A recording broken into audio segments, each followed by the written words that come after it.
On raconte que dans les brumes primordiales d'une savane africaine sans fin, berceau des ombres éternelles, surgit un lion d'une majesté qui faisait trembler les étoiles.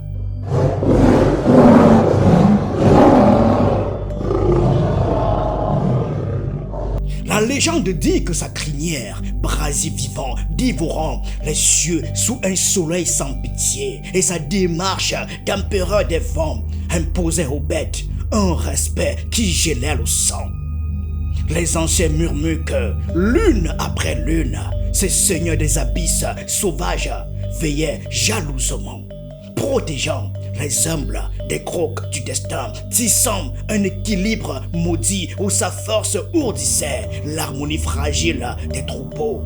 Rêve suspendu au fil d'une griffe prête à lacérer le voile du temps. Mais la légende pleure.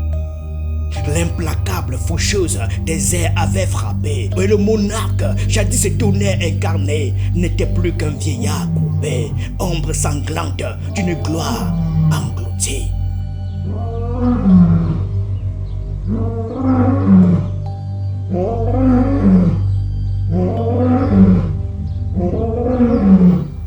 On raconte que ses muscles d'acier primordial fondirent en chair dolente, que ses rugissements célestes devinrent râle écorché, écho d'un trône fracassé.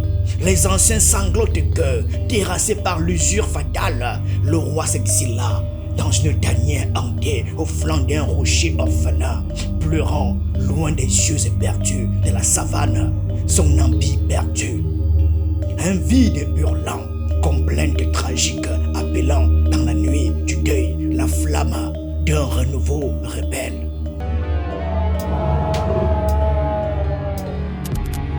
Faut les chasser.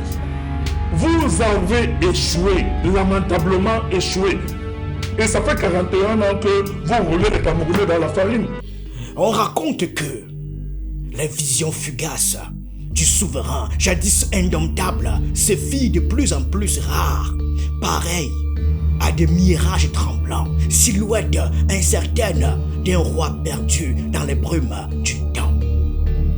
La légende dit que même aux festins primordiaux de la savane, quand les tambours ancestraux tonnaient et que les bêtes mêlaient leur voix à un hymne d'unité sacrée, le lion demeurait une absence pesante, un vide plus tranchant que 1000 serments brisés.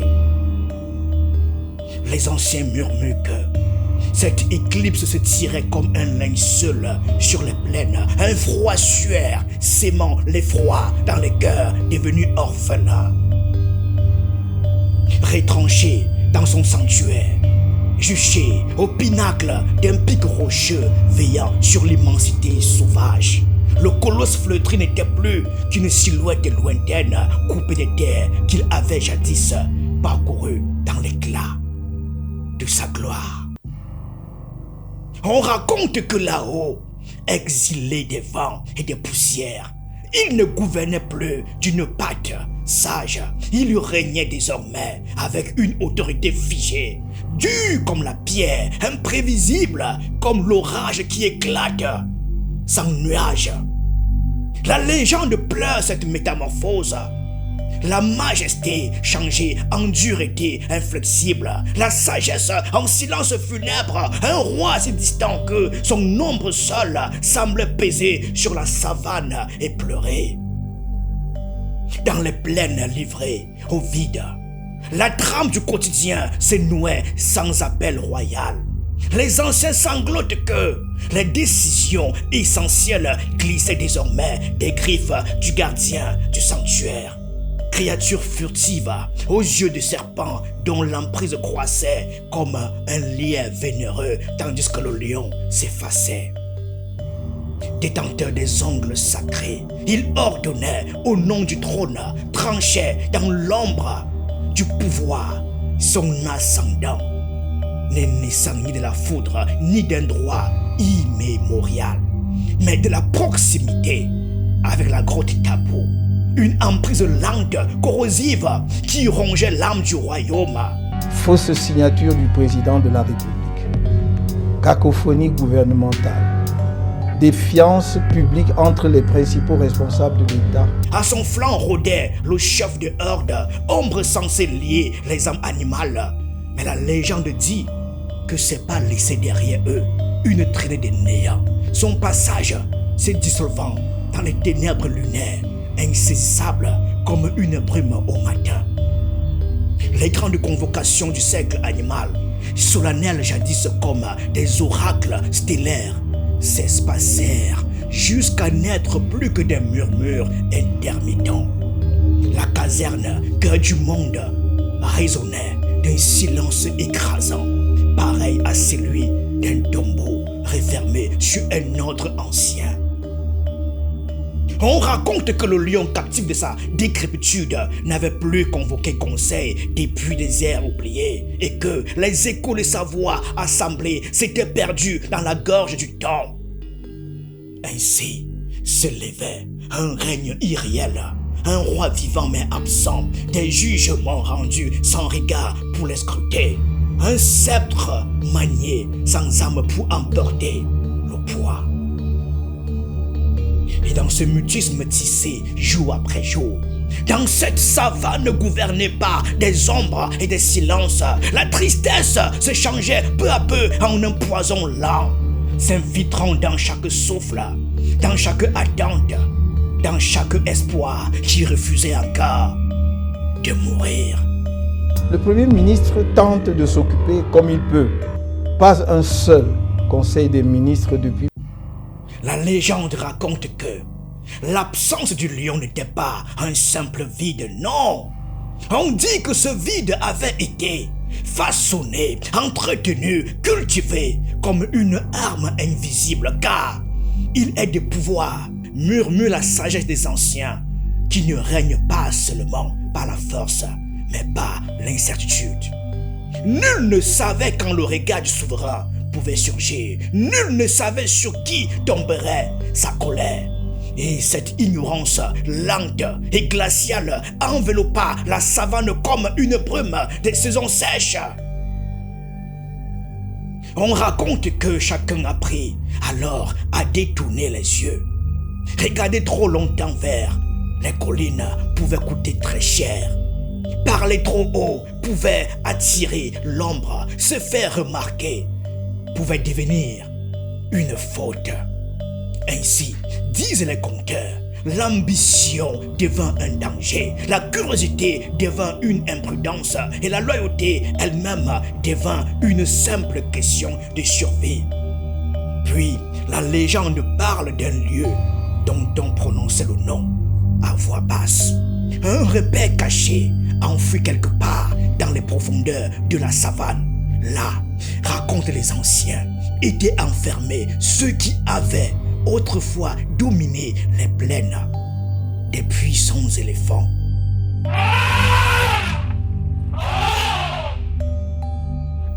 Des hippopotames respectés.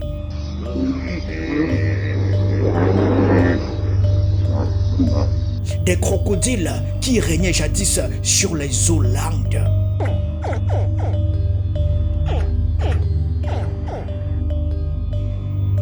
Tous avaient été emportés par une grande vague que l'on appelait le nettoyage.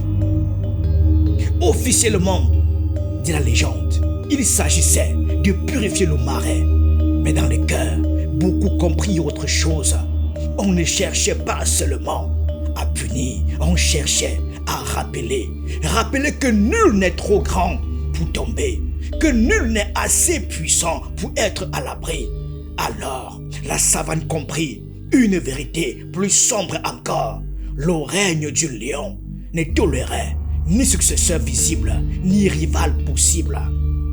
Le châtiment n'était plus seulement une sanction, il était devenu un avertissement. Les généraux, les ministres, les hauts fonctionnaires et même les petits fonctionnaires continueront à construire des villas un peu partout dans nos villes avec de l'argent volé. Mais pendant que la peur paralysait les plus grands, la légende raconte qu'ailleurs, d'autres créatures s'agitaient. Des hyènes commencèrent à se rassembler, patientes, silencieuses, attentives. Elles avaient observé longtemps. Elles avaient compris ce que beaucoup refusaient encore de voir. Le lion ne descendrait plus dans l'arène. Alors, elles avancèrent pas à pas, sans bruit. Elles occupèrent les pistes abandonnées. Elles s'installèrent près des points d'eau. Elles s'emparèrent des réserves que plus personne ne gardait. Elles ne régnaient pas par la noblesse ni par la force, mais par la voracité. Et bientôt, dit la légende, leur riz se mit à résonner dans la savane, un riz aigu, un riz insolent, un riz sans majesté. Et ce rire blessait plus que les crocs.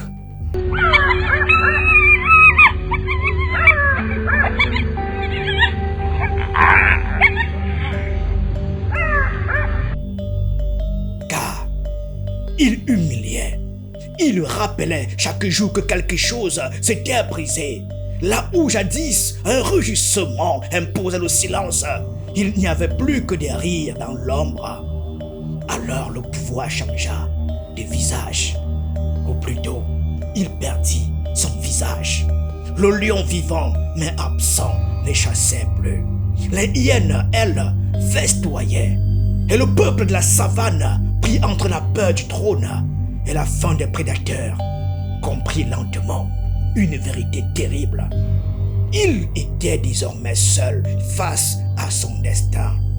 Il y a quelques années, ils ont couvert le détournement de plus de 15 milliards de francs dans le cadre du projet CIGIPES 2, un dispositif qui était censé mieux gérer les personnels de l'État. La légende dit que ce fut l'époque la plus sombre, non pas celle des grandes chutes soudaines, mais celle plus cruelle encore, où tout semble tenir alors que tout se défait, où le pouvoir existe encore, mais où la justice disparaît. Et c'est alors, racontent les anciens, que la savane entra dans une nouvelle phase. Les clans commencèrent à se former, les rivalités se réveillèrent, les ambitions longtemps étouffées surgirent à la surface.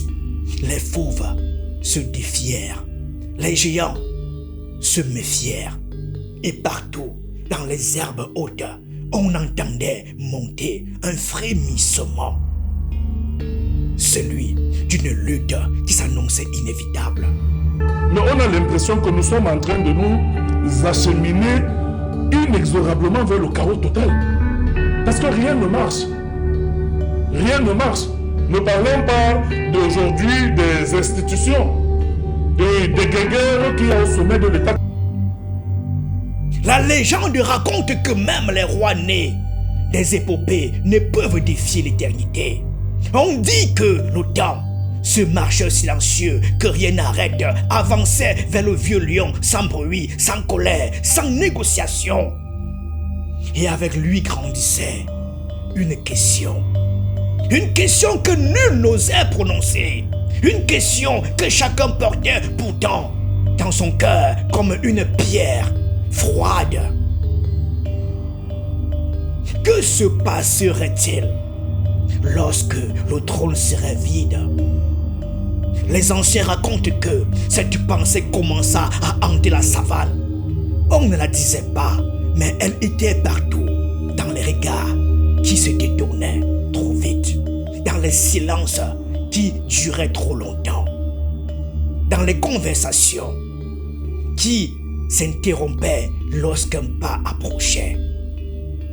Car la légende dit qu'un royaume bâti autour d'un seul corps tremble toujours à l'idée de l'après. Pour notre malheur, en tout cas, nous en faisons le constat aujourd'hui. Alors, lentement, presque imperceptiblement, les lignes commencèrent à se tisser, non pas au grand jour, mais dans l'ombre, au cœur du palais des animaux. Les clans naquirent. On raconte qu'un premier siècle, se forma autour de la lionne dominante. Elle incarnait la continuité dure, l'ordre figé, la préservation stricte de l'héritage du vieux lion. Autour d'elle se tenaient des créatures puissantes et redoutées. Il y avait un grand aigle dont l'œil perçant surveillait le ciel et les frontières, gardien inflexible du territoire.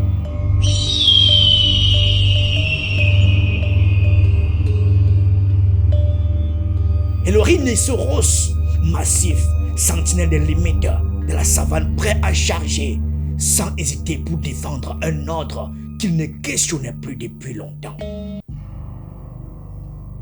Mais la légende raconte qu'en face, dans les herbes hautes et les clairières discrètes, un autre cercle se dessinait, plus silencieux, plus souple, peut-être plus dangereux encore. Là, avançait le léopard rusé, maître des détours, prince des mouvements invisibles, patient comme la nuit elle-même.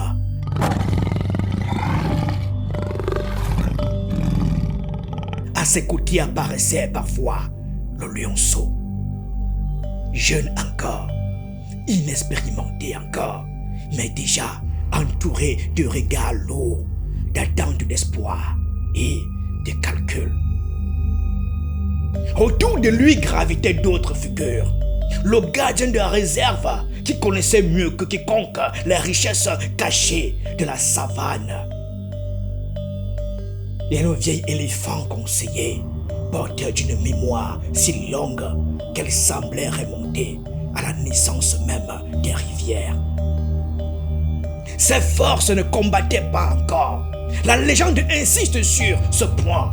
Elle observait, elle jaugeait, elle attendait, car il est de guerre, disent les anciens, qui commence bien avant le premier coup.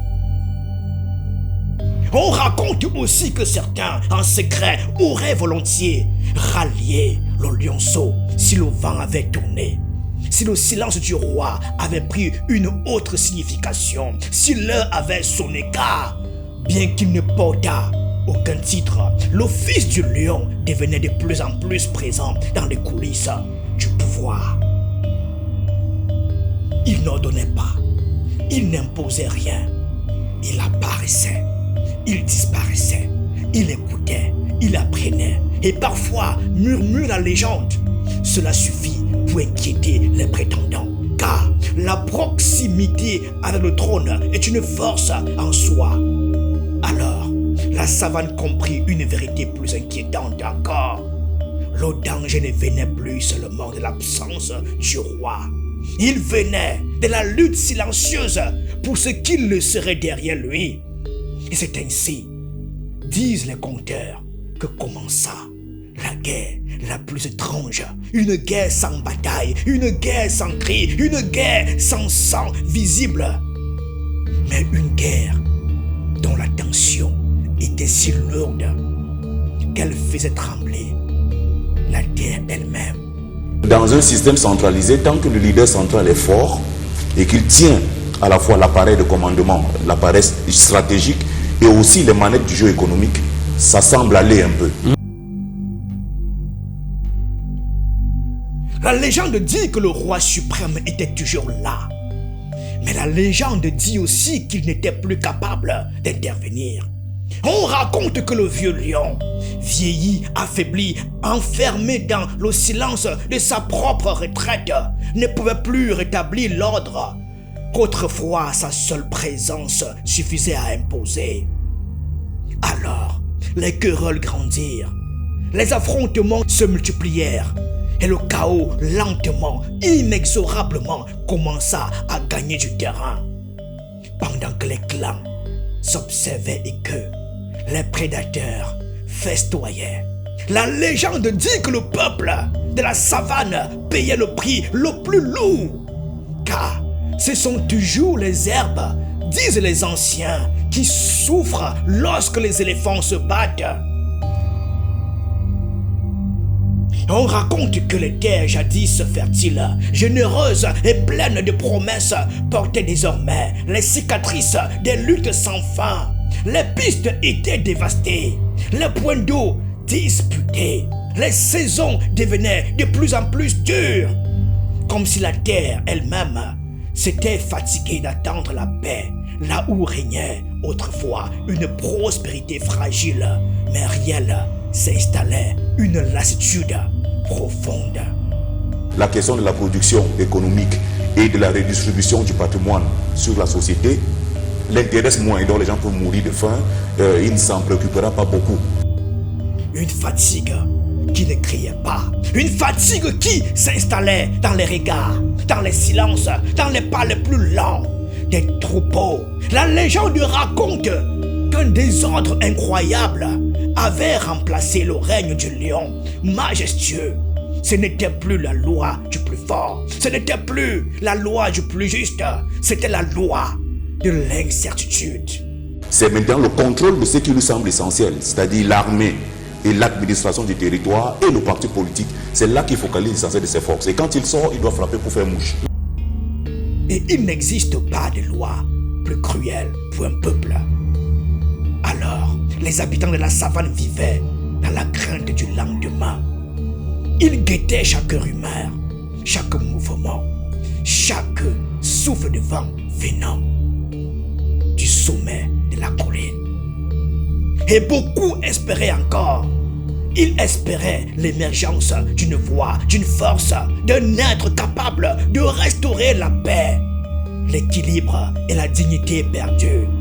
Il suffit de voir avec quelle arrogance le gouvernement a géré le scandale économique et financier des lignes 94 et 65 du budget de l'État, ainsi que la décoration des acteurs des scandales de la CAN 2019-2022 et de la Covid-19 pour mesurer son dédain pour le peuple camerounais. La légende dit qu'un grand rituel collectif avait pourtant eu lieu. Une fois encore, le vieux lion avait été reconduit au sommet. Le cycle s'était répété, comme si le temps lui-même avait cessé d'avancer.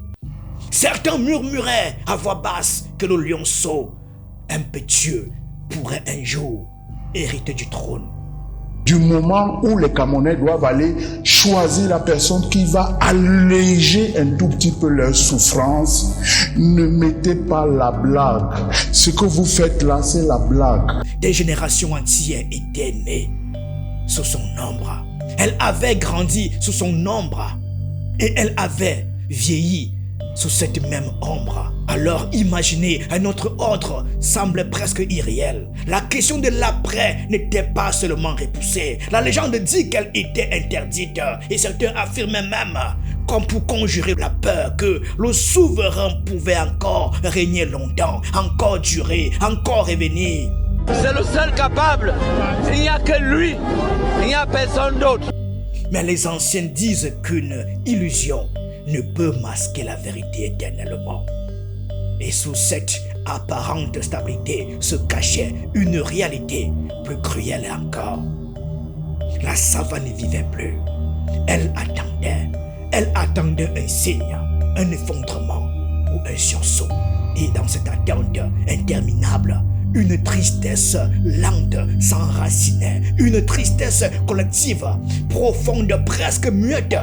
La tristesse d'un peuple qui comprenait, sans encore vouloir se l'avouer, que le crépuscule du lion n'annonçait pas encore l'aube, mais peut-être une nuit plus profonde encore.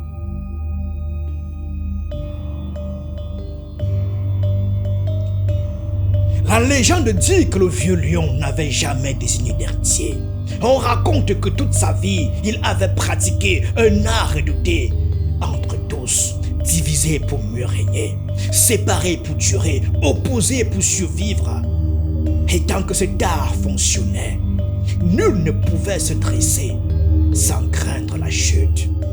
Il adore l'art de la surprise et tant qu'il n'y a pas un effet surprise dans ses actions, il n'est pas content.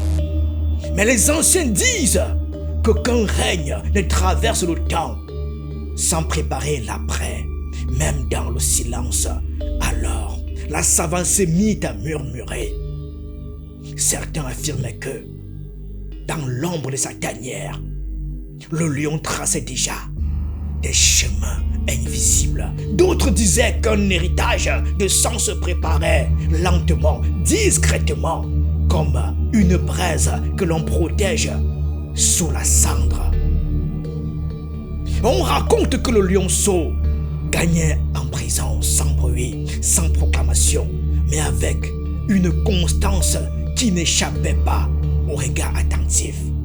Et la légende dit que cette montée silencieuse n'était pas un hasard, mais l'expression la plus ancienne de l'instinct des fauves.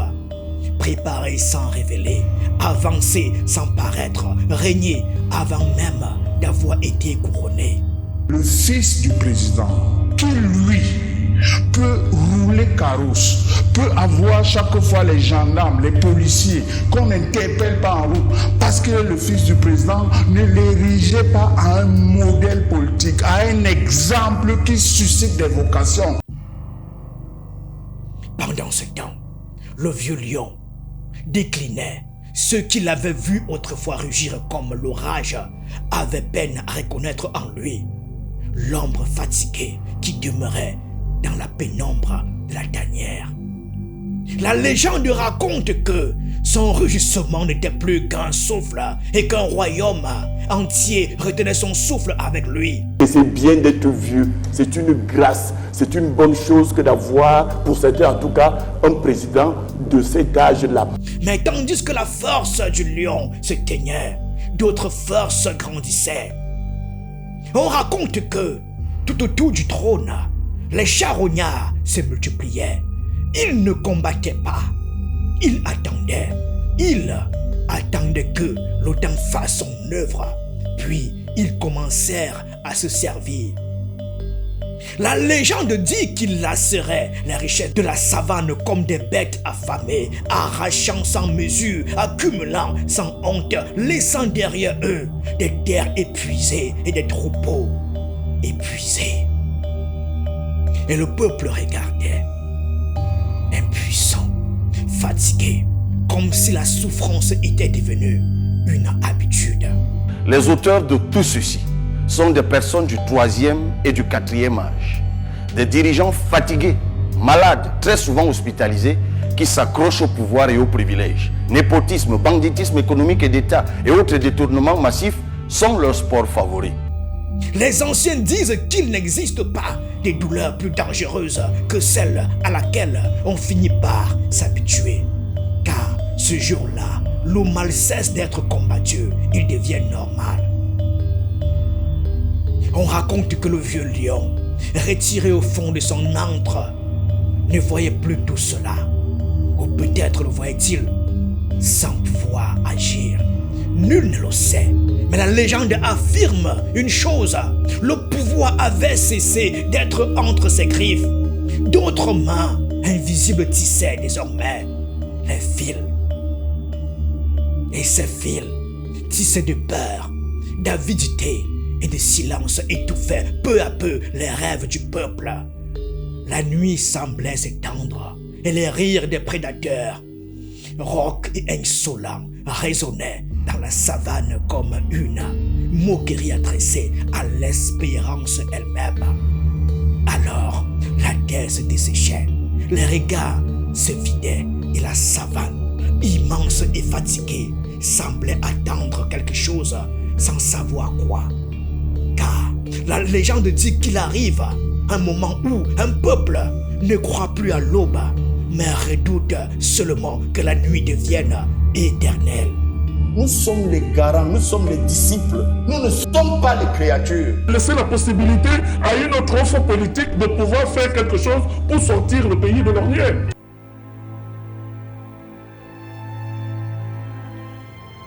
On raconte que, depuis les derniers cycles titanesques qui avaient ébranlé les plaines primordiales, un silence oppressant enveloppait la savane comme un linceul funèbre. La légende dit que les vents, jadis messagers de gloire naissante, charriaient désormais seulement des lamentations fanées. Les clairières vibrantes autrefois, des rives fraternelles et des champs ancestraux gisaient désertes, peuplées d'échos éplorés d'un espoir volatilisé dans les ombres. Les anciens murmurent que le peuple de la savane, uni jadis en cœur brisant, s'était pétrifié dans la poussière morne des jours sans âme, les regards fuyants, les foulées traînantes, la flamme vitale réduite en cendres froides, dispersée par les souffles lasses de l'engourdissement fatal. On raconte que les gardiens des troupeaux, défenseurs farouches de la dignité collective, porte-voix des tempêtes, avaient été engloutis par les ténèbres des alliés et des falaises.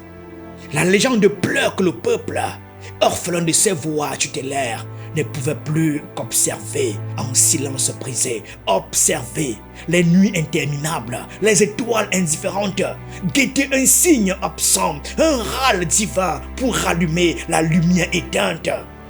Dans cette veille infinie, le son de la savane pendait à un fil spectral, frêle et vibrant de désespoir. Les saisons se succédaient en cortège lugubre. Les jours s'effilochaient en néant. La vie se traînait sans feu ni repère. Les anciens sanglotent que la tristesse s'enfouissait comme une racine vénéneuse, lente, partagée, presque inaudible, stagnant comme une mare empoisonnée, rongeant les fondations mêmes de l'être.